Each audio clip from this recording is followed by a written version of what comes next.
ಸ್ನೇಹಿತರೆ ಎಲ್ಲರಿಗೂ ಶಿಕ್ಷಣ ಸುದ್ದಿ ಯೂಟ್ಯೂಬ್ ಚಾನೆಲ್ಗೆ ಸ್ವಾಗತ. ಈ ಒಂದು ವಿಡಿಯೋದಲ್ಲಿ 2025 ಮತ್ತು 26ನೇ ಸಾಲಿನ ಕ್ರೈಸ್ ಅಡಿಯಲ್ಲಿ ಕಾರ್ಯನಿರ್ವಹಿಸ್ತಾ ಇರುವಂತಹ ಮುರಾರ್ಜಿ ಆಗಿರ್ಬೋದು, ಕಿತ್ತೂರಾಣಿ ಚೆನ್ನಮ್ಮ, ಏಕಲವ್ಯ ಮಾದರಿ ಶಾಲೆ ಅಥವಾ ಇನ್ನಿತರೆ ಹಲವಾರು ವಸತಿ ಶಾಲೆಗಳ 6ನೇ ತರಗತಿ ಪ್ರವೇಶ ಪರೀಕ್ಷೆಯ ಮೊದಲನೇ ಸುತ್ತಿನ ಆಯ್ಕೆ ಪಟ್ಟಿಗಾಗಿ ಕಾಯ್ತಾ ಇರುವಂತಹ ರಾಜ್ಯದ ವಿದ್ಯಾರ್ಥಿಗಳಾಗಿರ್ಬೋದು, ಪಾಲಕರ ಪೋಷಕರಿಗೆ ಗುಡ್ ನ್ಯೂಸ್ ಅಂತೇಳಿ ಹೇಳ್ಬೋದು. ಅದಕ್ಕೆ ಸಂಬಂಧಪಟ್ಟಂತೆ ಮಾಹಿತಿ ಇವತ್ತು ಇಲಾಖೆ ವೆಬ್ಸೈಟ್ ನಲ್ಲಿ ಕೆಲವೊಂದಿಷ್ಟು ಮಾಹಿತಿಯನ್ನ ಒದಗಿಸಿಕೊಟ್ಟಿದ್ದಾರೆ. ಸೊ ಕಂಪ್ಲೀಟ್ ಆದಂತಹ ಮಾಹಿತಿಯನ್ನ ತಮಗೆ ಈ ಒಂದು ವಿಡಿಯೋದಲ್ಲಿ ಮಾಹಿತಿಯನ್ನ ತಿಳಿಸ್ತಾ ಹೋಗ್ತೀನಿ ಸ್ನೇಹಿತರೆ. ಸೊ ಆ ಕಾರಣಕ್ಕಾಗಿ ಸೆಲೆಕ್ಷನ್ ಪ್ರೊಸೀಜರ್ ಬಗ್ಗೆ, ಸೆಲೆಕ್ಷನ್ ಲಿಸ್ಟ್ ಗೆ ಸಂಬಂಧಪಟ್ಟಂತೆ ಕೆಲವೊಂದಿಷ್ಟು ಮಾಹಿತಿಗಳು ಲಭ್ಯವಾಗಿದ್ದು ಅದ್ರ ಬಗ್ಗೆ ಡೀಟೇಲ್ ಆದಂತಹ ಮಾಹಿತಿ ಗೊತ್ತಾಗಬೇಕಂತ ಹೇಳಿದ್ರೆ ಪ್ರತಿಯೊಬ್ರು ಕೂಡ ತಾವು ವಿಡಿಯೋಗೆ ಒಂದು ಲೈಕ್ ಕೊಟ್ಟು ಇನ್ನೂ ಕೂಡ ಚಾನೆಲ್ ಅನ್ನ ಸಬ್ಸ್ಕ್ರೈಬ್ ಆಗಿಲ್ಲ ಅಂತ ಹೇಳಿದ್ರೆ ಈ ಕೂಡಲೇ ಚಾನೆಲ್ ಅನ್ನ ಸಬ್ಸ್ಕ್ರೈಬ್ ಆಗಿ ನೋಟಿಫಿಕೇಶನ್ ಆನ್ ಮಾಡ್ಕೊರಿ. ಇದರಿಂದ ನಿಮಗೆ ನಾವು ಹಾಕ್ತಾ ಇರುವಂತಹ ಪ್ರತಿಯೊಂದು ವಿಡಿಯೋಗಳ ಅಪ್ಡೇಟ್ಗಳು ತಮಗೆ ದೊರಕ್ತಾ ಇರ್ತವೆ. ಹಾಗಾದ್ರೆ ಬನ್ನಿ ಸ್ನೇಹಿತರೆ, ಇವತ್ತಿನ ಈ ಒಂದು ವಿಡಿಯೋನ ಪ್ರಾರಂಭಿಸೋಣ. ಹೌದು ಸ್ನೇಹಿತರೆ, ತಮ್ಗೆಲ್ಲ ಗೊತ್ತಿರುವ ಹಾಗೆ ಈಗಾಗಲೇ ಕ್ರೈಸ್ ಅಡಿಯಲ್ಲಿ ಕಾರ್ಯನಿರ್ವಹಿಸ್ತಾ ಇರುವಂತಹ ವಿವಿಧ ವಸತಿ ಶಾಲೆಗಳಿಗೆ ಸಂಬಂಧಪಟ್ಟಂತೆ ಕಳೆದ ತಿಂಗಳು ಅಂತ ಹೇಳಿದ್ರೆ ಫೆಬ್ರವರಿ 15ರಂದು ಪರೀಕ್ಷೆಯನ್ನ ಕರ್ನಾಟಕ ಪರೀಕ್ಷಾ ಪ್ರಾಧಿಕಾರದಿಂದ 15ನೇ ತಾರೀಕು, ಕಳೆದ ಫೆಬ್ರವರಿ 15ನೇ ತಾರೀಕು ಪರೀಕ್ಷೆಯನ್ನ ನಡೆಸಲಾಗಿತ್ತು ಸ್ನೇಹಿತರೆ.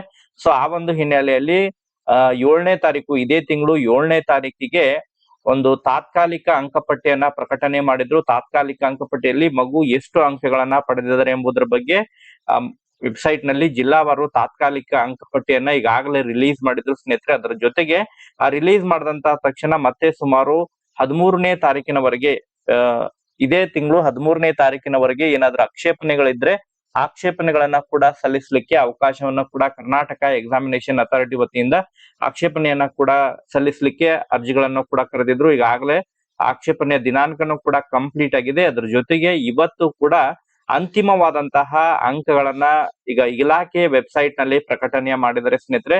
ಅಂತ ಹೇಳಿದ್ರೆ 14/3/2025 ನಿನ್ನೆನೆ ಅಂತಿಮವಾದಂತಹ, ಈ ಹಿಂದೆ 7ನೇ ತಾರೀಕಿಗೆ ತಾತ್ಕಾಲಿಕ ಅಂಕಗಳನ್ನ ಪ್ರಕಟಣೆ ಮಾಡಿದ್ರು, ಅಂಕಪಟ್ಟಿಯನ್ನ ಪ್ರಕಟಣೆ ಮಾಡಿದ್ರು. ಈಗ 14ನೇ ತಾರೀಕು ನಿನ್ನೆ ಅಂತಿಮವಾದಂತಹ ಮತ್ತೆ ಅಂಕಪಟ್ಟಿಯನ್ನ ರಿಲೀಸ್ ಮಾಡಿದರೆ ಯಾವೆಲ್ಲ ಪಾಲಕರು ಪೋಷಕರು ತಮ್ಮ ಮಗುವಿನ ಅಂಕಪಟ್ಟಿ, ತಾತ್ಕಾಲಿಕ ಅಂಕಪಟ್ಟಿಯನ್ನ ತಾವು ಚೆಕ್ ಮಾಡ್ಕೊಂಡ್ರಿ, ಈಗ ಅಂತಿಮ ಅಂಕಪಟ್ಟಿಯನ್ನ ಕೂಡ ತಾವು ಚೆಕ್ ಮಾಡ್ಕೋಬೇಕು. ಮಾರ್ಕ್ಸ್ ನಲ್ಲಿ ಏನಾರ ವೇರಿಯೇಷನ್ ಆಗಿದೆ ಇಲ್ಲ ಎಂಬುದ್ರ ಬಗ್ಗೆ ತಾವು ಅದನ್ನ ಮಾಹಿತಿಯನ್ನ ಪಡ್ಕೋಬೇಕು. ಅಥವಾ ಅದೇ ರೀತಿಯಾಗಿದೆಯಾ ಅಥವಾ ಏನಾರ ಚೇಂಜಸ್ ಆಗಿದೆಯಾ ಮಾರ್ಕ್ಸ್ ನಲ್ಲಿ ಎಂಬುದ್ರ ಬಗ್ಗೆ ಈಗ ಬಹಳ ಪ್ರಮುಖವಾಗಿ ಅದನ್ನ ತಾವು ಯಾವ ರೀತಿ ಚೆಕ್ ಮಾಡ್ಕೋಬೇಕು, ಮತ್ತೆ ಸೆಲೆಕ್ಷನ್ ಪ್ರೊಸೀಜರ್ ಬಗ್ಗೆ ಏನೆಲ್ಲ ಮಾಹಿತಿಯನ್ನ ಒದಗಿಸಿಕೊಟ್ಟಿದ್ದಾರೆ ಕರ್ನಾಟಕ ಎಕ್ಸಾಮಿನೇಷನ್ ಅಥಾರಿಟಿ ವತಿಯಿಂದ, ಅದರ ಬಗ್ಗೆನೂ ಕೂಡ ಒಂದೊಂದಾದಂತಹ ಮಾಹಿತಿಯನ್ನ ತಿಳಿಸ್ತಾ ಹೋಗ್ತೇನೆ. ಪ್ರತಿ ಬಾರಿನೂ ಕೂಡ ನಾನು ಈ ಇಲಾಖೆಯ ವೆಬ್ಸೈಟ್ ನ ಲಿಂಕ್ ಅನ್ನು ಕೂಡ ನಾನು ಈ ಒಂದು ವಿಡಿಯೋದ ಡಿಸ್ಕ್ರಿಪ್ಷನ್ ಬಾಕ್ಸ್ ನಲ್ಲಿ ಹಾಕ್ತಾ ಬರ್ತಾ ಇರ್ತೇನೆ. ಅಲ್ಲಿಂದ ತಾವು ನೋಡ್ತಾ ಅದನ್ನ ಮಾಹಿತಿಯನ್ನ ಕೂಡ ಪಡ್ಕೋತಾ ಬರಬೇಕು. ತಾವು ನೋಡ್ತಾ ಇರುವ ಹಾಗೆ ಜಿಲ್ಲಾವಾರು ಅಂತಿಮ ಆಯ್ಕೆ ಪಟ್ಟಿಯನ್ನ ಈಗಾಗಲೇ ಪ್ರಕಟಣೆ ಮಾಡಿದರೆ, ಓಕೆ, ಜಿಲ್ಲಾವಾರು ತಾವು ಯಾವ ಜಿಲ್ಲೆಯಲ್ಲಿದ್ದೀರಿ ಆ ಒಂದು ಜಿಲ್ಲೆಯ ಮಾಹಿತಿಯನ್ನ ತಾವು PDF ಅನ್ನ ಡೌನ್ಲೋಡ್ ಮಾಡ್ಕೊರಿ. PDF ನ ಕೂಡ ಈ ಒಂದು ವಿಡಿಯೋದ ಡಿಸ್ಕ್ರಿಪ್ಷನ್ ಬಾಕ್ಸ್ ನಲ್ಲೂ ಕೂಡ ಹಾಕಿರ್ತೀನಿ ನಾನು. ಅಲ್ಲಿಂದ ಹೋಗಿನೂ ಕೂಡ ತಾವು ಅದನ್ನ ಮಾಹಿತಿಯನ್ನ ಪಡ್ಕೋಬಹುದಾಗಿರುತ್ತೆ ಸ್ನೇಹಿತರೆ. ಎಷ್ಟು ಅಂಕಗಳಲ್ಲಿ ಆಸ್ ಇಟ್ ಈಸ್ ಅಂಕಗಳಿದಾವ ಅಥವಾ ಅಂಕಗಳಲ್ಲಿ ಏನಾರ ವ್ಯತ್ಯಾಸ ಆಗಿದಾವ, ಚೇಂಜಸ್ ಆಗಿದಾವ ಎಂಬುದ್ರ ಬಗ್ಗೆ ಕೂಡ ಮಾಹಿತಿಯನ್ನ ತಾವು ಕಮೆಂಟ್ ಸೆಕ್ಷನ್ ಅಲ್ಲಿ ಕೂಡ ಅದನ್ನ ಕಮೆಂಟ್ ಗಳನ್ನ ಮಾಡೋದ್ರ ಮೂಲಕ ಮಾಹಿತಿಯನ್ನ ಒದಗಿಸ್ಕೊಡ್ಬೇಕು ಸ್ನೇಹಿತರೆ. ಈಗ ಬಹಳ ಪ್ರಮುಖವಾಗಿ ಯಾರೆಲ್ಲ ಈಗಾಗಲೇ ಪಾಲಕರು ಪೋಷಕರು ಈ ಒಂದು ಸೆಲೆಕ್ಷನ್ ಪ್ರೊಸೀಜರ್ ಬಗ್ಗೆನೂ ಕೂಡ ವೇಟ್ ಮಾಡ್ತಾ ಇದ್ರೆ, ಈಗ ಅಂತಿಮವಾದಂತಹ ಅಂಕಪಟ್ಟಿಯನ್ನ ಈಗಾಗಲೇ ರಿಲೀಸ್ ಮಾಡಿದರೆ. ಸೊ ಹಾಗಾದ್ರೆ ಈಗ ನೆಕ್ಸ್ಟ್ ಸ್ಟೆಪ್ ಏನಿರುತ್ತೆ ಅದ್ರ ಬಗ್ಗೆನೂ ಕೂಡ ಬಹಳಷ್ಟು ಪಾಲಕರಲ್ಲೂ ಕೂಡ ಕೆಲವೊಂದಿಷ್ಟು ಕನ್ಫ್ಯೂಷನ್ ಇರುತ್ತೆ. ಈಗ ನೆಕ್ಸ್ಟ್ ಸ್ಟೆಪ್ ಬಂದ್ಬಿಟ್ಟು ತಮಗೆ ಮೊದಲನೇ ಸುತ್ತಿನ ಆಯ್ಕೆ ಪಟ್ಟಿಯನ್ನ ರಿಲೀಸ್ ಮಾಡ್ತಾರೆ ಸ್ನೇಹಿತರೆ. ಮೊದಲನೇ ಸುತ್ತಿನ ಆಯ್ಕೆ ಪಟ್ಟಿಯಲ್ಲಿ ರಿಲೀಸ್ ಮಾಡಿದಂತಹ ಸಂದರ್ಭದಲ್ಲಿ ಮಗುವಿನ ಮೆರಿಟ್ ಗೆ ಅನುಗುಣವಾಗಿ, ಅವರ ಒಂದು ಕಾಸ್ಟ್ ಗೆ ಅನುಗುಣವಾಗಿ ಮತ್ತು ಸ್ಪೆಷಲ್ ರಿಸರ್ವೇಶನ್ ಗೆ ಅನುಗುಣವಾಗಿ ಸೆಲೆಕ್ಷನ್ ಲಿಸ್ಟ್ ನ ಮೊದಲನೇ ಹಂತದ ಆಯ್ಕೆ ಪಟ್ಟಿಯನ್ನ ಪ್ರಕಟಣೆ ಮಾಡ್ತಾರೆ. ಸೊ ಆಯ್ಕೆ ಪಟ್ಟಿಯನ್ನ ಪ್ರಕಟಣೆ ಮಾಡಿದಂತಹ ಸಂದರ್ಭದಲ್ಲಿ ಸುಮಾರು 3 ರಿಂದ 4 ದಿನಗಳ ಕಾಲಾವಕಾಶವನ್ನು ಕೊಡ್ತಾರೆ. ಸೊ ಆ ಒಂದು ಕಾಲಾವಕಾಶದಲ್ಲಿ ತಾವು ಹೋಗಿ ಯಾವ ಒಂದು ಶಾಲೆಗೆ ತಮ್ಮ ಮಗು ಆಯ್ಕೆ ಆಗಿರುತ್ತಾನೆ ಅಲ್ಲಿ ಹೋಗಿ ತಾವು ಮೂಲ ದಾಖಲೆಗಳನ್ನ ತೆಗೆದುಕೊಂಡು ಹೋಗಿ ಅಡ್ಮಿಷನ್ ಅನ್ನ ಮಾಡಿಸ್ಬೇಕು.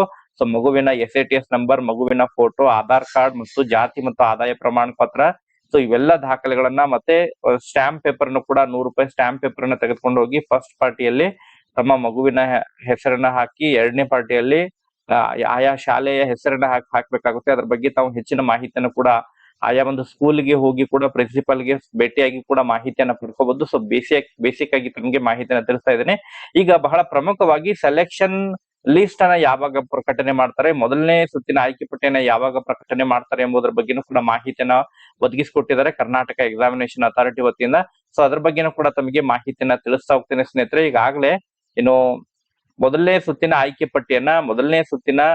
ಪಟ್ಟಿಯನ್ನ ಇದೇ ಮಾರ್ಚ್ 20ನೇ ತಾರೀಕಿನ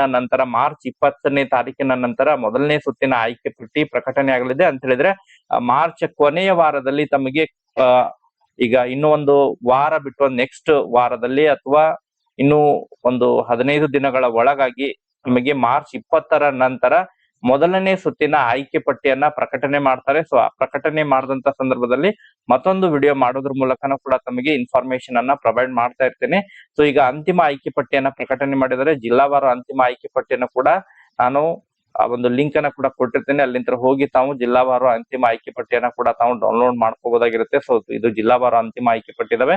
ಇದಾದ ನಂತರ ತಮಗೆ ಮಾರ್ಚ್ 20ನೇ ತಾರೀಕಿನ ನಂತರ ಮೊದಲನೇ ಸುತ್ತಿನ ಆಯ್ಕೆ ಪಟ್ಟಿಯನ್ನ ಪ್ರಕಟಣೆ ಮಾಡ್ತಾರೆ. ಆಯ್ಕೆ ಪಟ್ಟಿಯನ್ನ ಪ್ರಕಟಣೆ ಮಾಡಿದಂತಹ ಸಂದರ್ಭದಲ್ಲಿ ಮತ್ತೊಂದು ವಿಡಿಯೋ ಮಾಡಿ ಮಾಹಿತಿನ ತಿಳಿಸ್ಕೊಡ್ತೇನೆ. ಸೊ ಈ ಒಂದು ವಿಡಿಯೋದಲ್ಲಿ ಇದಕ್ಕೆ ಸಂಬಂಧಪಟ್ಟಂತೆ ಮತ್ತೆ ಡೌಟ್ ಇದ್ರೂ ಕೂಡ ಕಮೆಂಟ್ ಸೆಕ್ಷನ್ ಕಮೆಂಟ್ ಮಾಡಿ. Okay, thank you for watching this video.